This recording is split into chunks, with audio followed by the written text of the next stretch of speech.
Good morning. Today we'll start with chemical and phase equilibrium. The topic which we'll discuss today is variation of Kp with temperature. Variation of Kp with temperature. So it was shown that the equilibrium constant Kp of an ideal gas depends on temperature only, and it is related to standard state gives function change, that is del G star T through the relation. So log Kp is equal to minus del G T by RUT. In this section, we develop a relation for a variation of Kp with temperature in terms of other properties, substituting del G with del H and Ta del S in the above relation and differentiate with respect to temperature we get. So instead of del G, you can write in terms of enthalpy and TS relation. So when you put this here and after differentiate it, you will get this relation.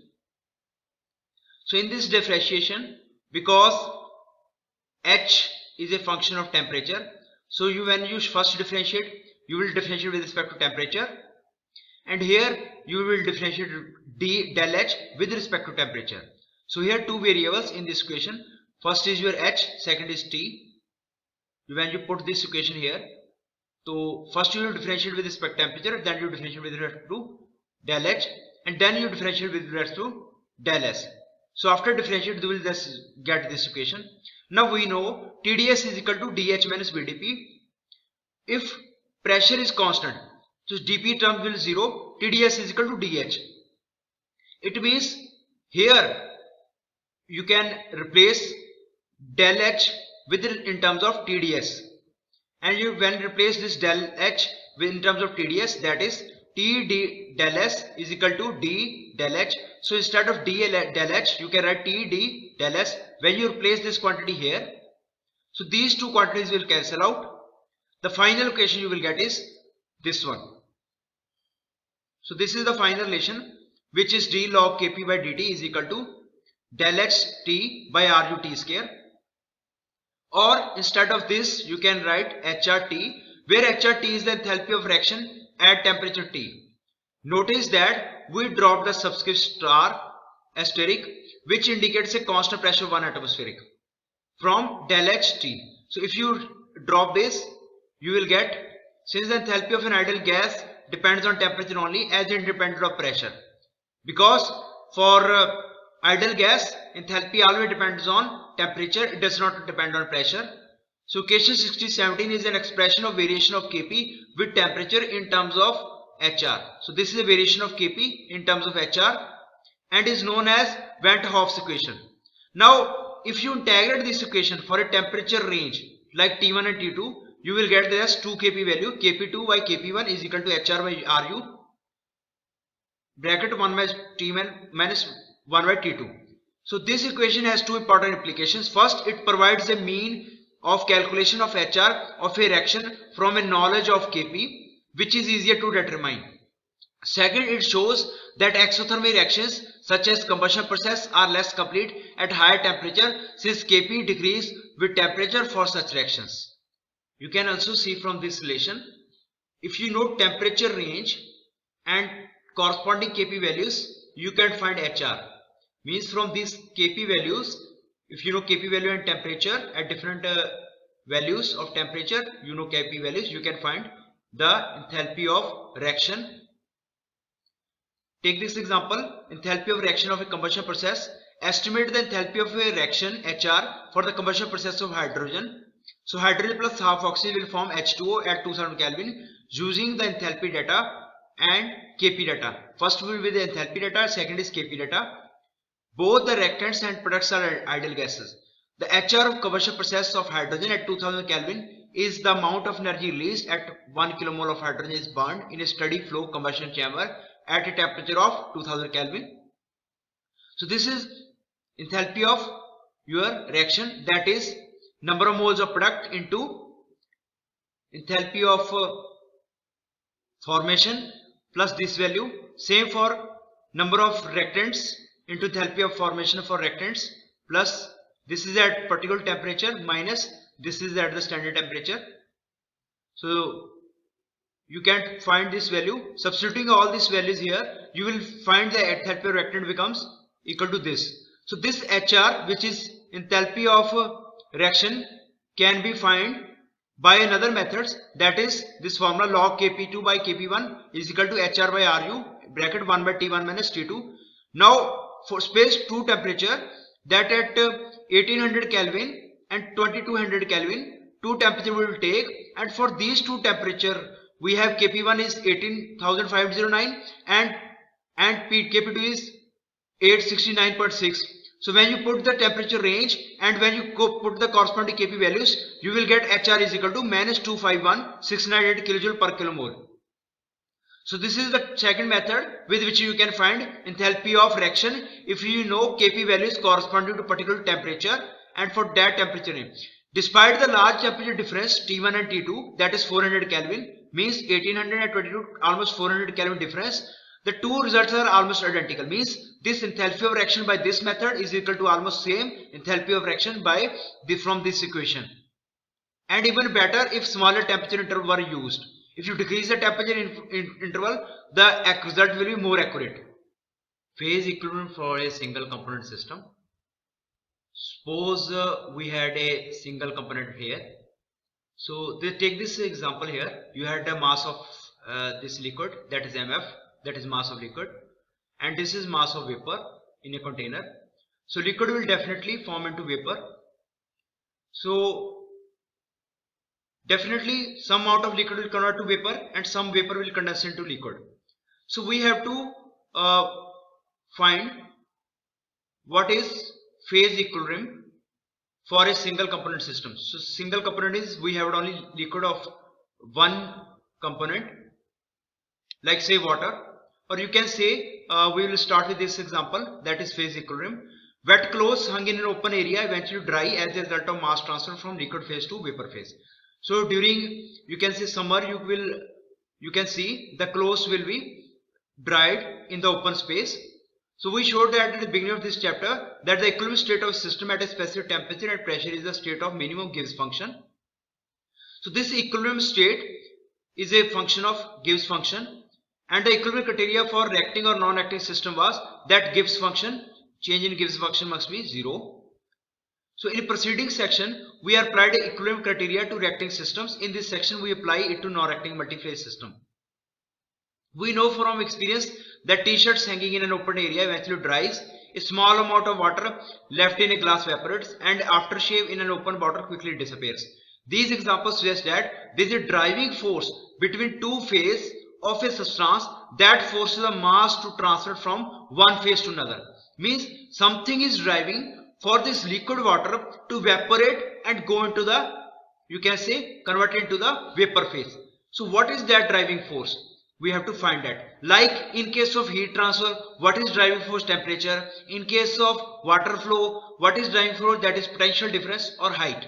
In fact, it does not, you can say a t-shirt dries much quicker in dry air than it does in humid air. In fact, it does not dry at all if the relative humidity of environment is 100%. Means this clothes are dried by air, and if air is dry, it will take moisture, and if it is fully saturated, means air contains its full capacity of its liquid within it, carrying it won't take any water from the cloth. So your cloth will become wet. So that is a condition where humidity is 100%. In this case, there is no mass transformation from the liquid phase to vapor phase, and the two phases are in phase equilibrium. Now take this example here. As we had understand, the total Gibbs function of this mixture is the Gibbs function of fluid multiplied by mass of fluid plus Gibbs function of the vapor multiplied by mass of vapor or gas is equal to G, capital G. Now for the equilibrium condition, we know that change in Gibbs function must be 0 if temperature and pressure are fixed. For equilibrium condition, so dG Tp must be is equal to, first take the derivative of this equation. So this is the derivative, dG at constant temperature pressure is equal to Gf dmf plus Gg dmg. Now this derivative is 0 at particular temperature and pressure. If this derivative is 0, from that you can calculate here that you can see here from conservation mass principle that change in mass of vapor is equal to negative change in mass of your fluid. Means if a liquid will evaporate, whatever the law, you can decrease in the mass of liquid is the gain in the mass of evaporation or change in the mass of vapor. So that is dmg is equal to minus dmf, and replacing here you will get this equation, and this must be equal to 0. So we will get that Gibbs function for fluid must be equal to Gibbs function for vapor at equilibrium conditions. So therefore the two phase of a pure substance in equilibrium when each phase has the same value of a specific Gibbs function. Also at a triple point, the state at which all three phases coexist in equilibrium, means at triple point the Gibbs function for liquid, vapor and solid will be same. The specific Gibbs function for all three phases are equal to each other. What happens if Gibbs function of fluid is greater than Gibbs function of gas? We know for equilibrium condition the Gibbs function must be equal. So means if Gibbs function of fluid is greater than Gibbs function of gas, what is tendency? It will try to become equal to this. So the second law requires that this must be 0 or less than equal to. Means if it is either this can be 0 Gibbs function, or either it be negative, it can't be positive. So it is this quantity is always less than equal to 0. If this quantity is always less than equal to 0, that if dmf is negative, means if fluid mass decreases, which means that some liquid must vaporize until gf is equal to gg. Means if this is negative, so if to counteract this negative, so fluid has to vaporize, and after the vaporization of fluid,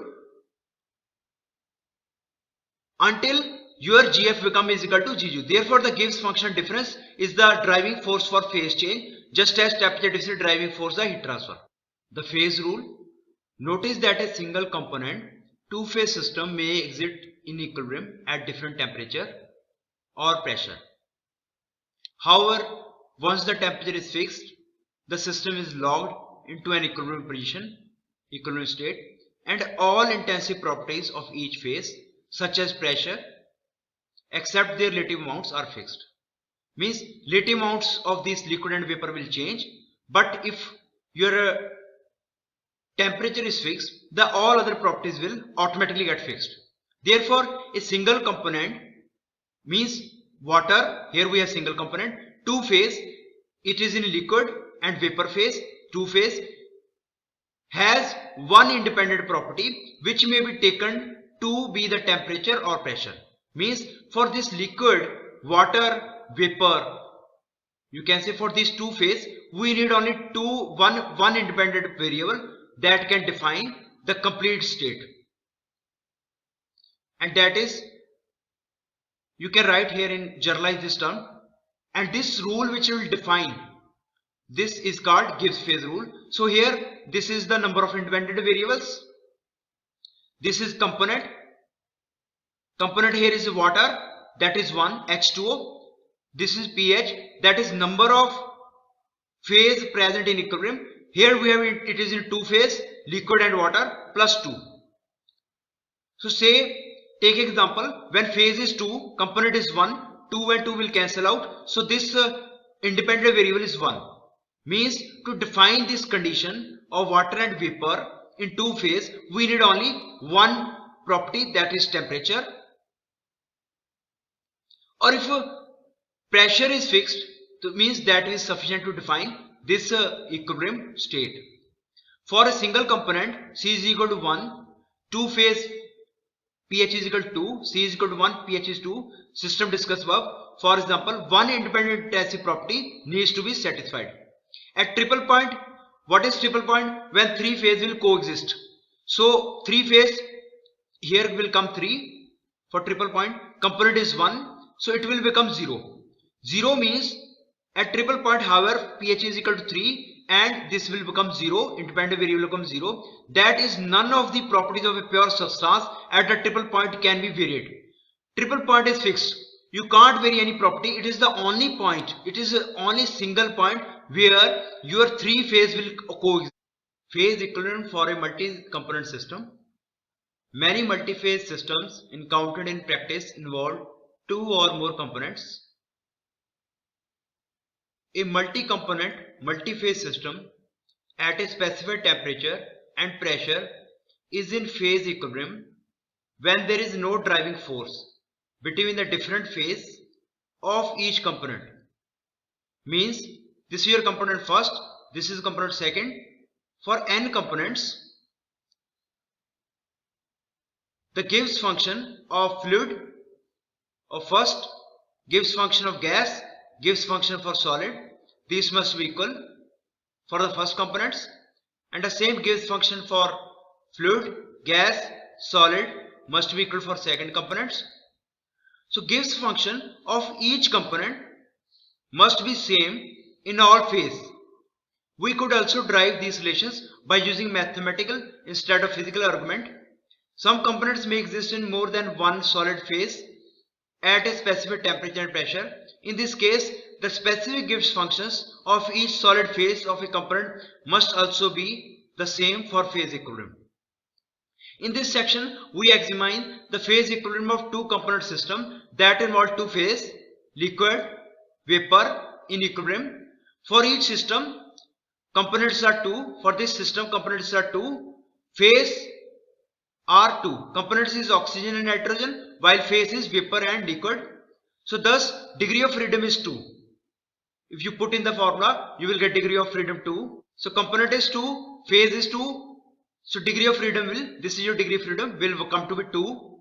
That is, a two component, two phase system has two independent variables, and such a system will not be in equilibrium unless two independent instancy properties are fixed. In general, two phase of two component system do not have the same composition in each phase. That is, the mole fraction of a component is different in different places. This is illustrated in this figure. You can see here we had oxygen. Oxygen percentage will increase on this side and it is 100% here, while nitrogen percentage is represented here. Here is nitrogen 0% and this will go to 100%. Means on this side your nitrogen is 0%. On this side your oxygen is 0%, and within between you had the mix, means you had two components, that is oxygen nitrogen mixture. So on this side you have the temperature, while pressure is fixed. Equilibrium diagram for two phase component of mixture oxygen nitrogen at 0.1 megapascal, pressure is fixed 0.1 megapascal. Now you can see, take example at 84 Kelvin. So we consider this 84 Kelvin temperature here. The mole fraction of 30% nitrogen and 70% oxygen. So if you go for 84 at this point, this is 84 Kelvin temperature. At this point you can see the mole fraction of your oxygen is 70% and nitrogen is 30%. In liquid phase, this is your liquid phase. This is for the, so this line, below this line is liquid, between this line and this line is liquid and vapor mixture, and here your vapor. We are talking about 84 Kelvin. In the liquid phase you had this condition, 70% is your oxygen, 30% nitrogen. And when you go to the vapor phase at the same temperature, if you go to the vapor phase, means at 84 Kelvin temperature, if you go into the vapor phase, means here you can see here you had 66% nitrogen, here 66% nitrogen, and almost 34% is your oxygen in vapor phase. So you can say right here the nitrogen and oxygen in the liquid phase, F represent liquid. So nitrogen percentage is 30, oxygen is 70, will lead to total 1, and then you can say the percentage of, in the case of gas, which is here, which is 66% nitrogen and 34% oxygen, which is also equal to here, written over here, it will become 1. Therefore, once the temperature and pressure, two independent variables of a two-phase component, two-component mixture are specified, the equilibrium composition of each phase can be determined from the phase diagram, which is based on experimental measurements. It is interesting to note that temperature is continuous function, but mole fraction, which is a dimensionless concentration, in general not. The water and air temperature at free surface of lake, for example, are always the same. The mole fraction of air in two sides of water-air interface, however, are obviously very different. In fact, the mole fraction of air is water is close to 0.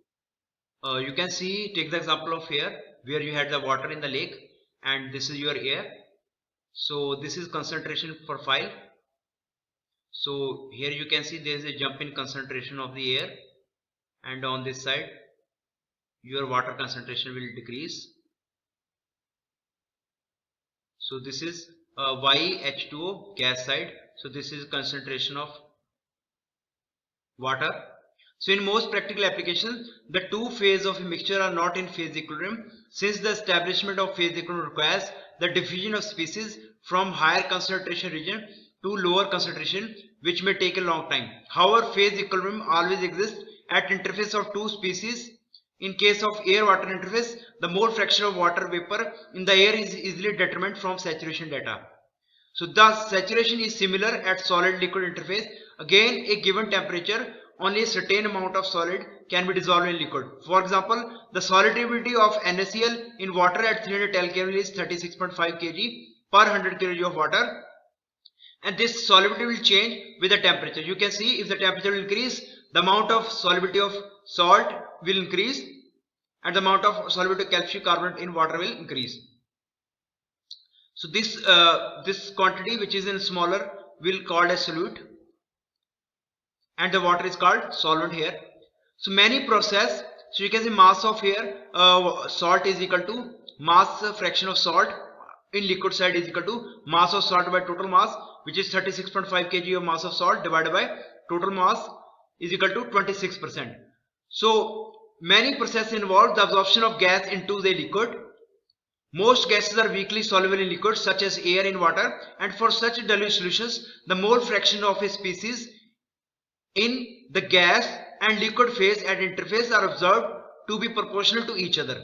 That is, mole fraction on gas side is proportional to mole fraction on liquid side.